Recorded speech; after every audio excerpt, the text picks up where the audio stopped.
So a fairly frequent question we get from our clients is this a phishing email?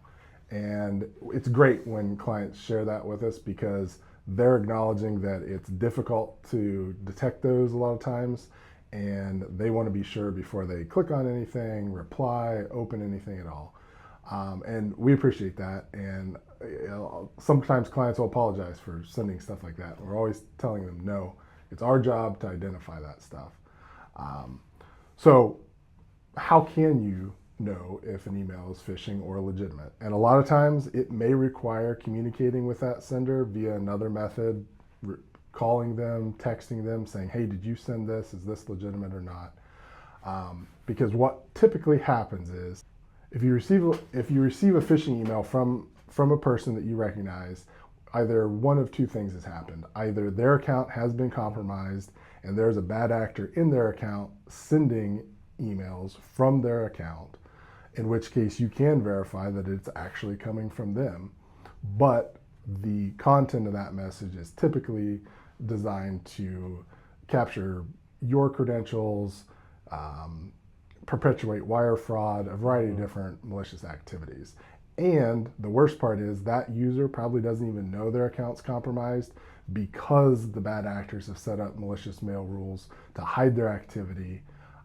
When was the last time you looked into the RSS feeds in your Outlook mailbox? Did you even know it exists? Right. Well, that's exactly where a lot of times bad actors will hide their communication.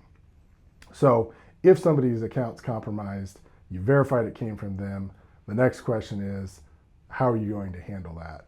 And typically verifying with the user, did they actually send this? Are they even aware it was sent from their account? Is a great way to determine if it's phish or legitimate communication. So if an email didn't actually come from a legitimate sender that you recognize, but appears to have, there's a few ways you can determine whether or not or where it came from.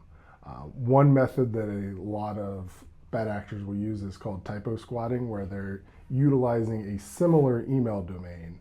Maybe it has a dash in it, whereas the actual domain didn't, or maybe there's a couple letters transposed. And if you're not being careful and looking at that, you could easily get fooled into thinking you're actually communicating with the person that you think you are, when in fact you're communicating with a completely different account and a completely different person who's trying any number of malicious activities. So in a case like that, you always want to determine whether it's coming from a legitimate email or a spoofed email or a slightly similar email domain. You always want to check, mentally go through a few checklists. One, are you expecting communication from this person? And if not, maybe verify if it actually came from them. What type of communication? What are they asking? Because a lot of times the requests from a phisher will be related to transferring funds, changing of an account where payment is sent. Even we've seen instances where people or HR departments are receiving email from phishers asking for direct deposit information to be changed. So no longer is it phishers going after big targets. They're looking for somebody's paycheck. If they can get it, they'll try it. So everybody's susceptible to this at this point because they're trying any number of methods to get any information, any financial information, any money that they possibly can, via these phishing methods.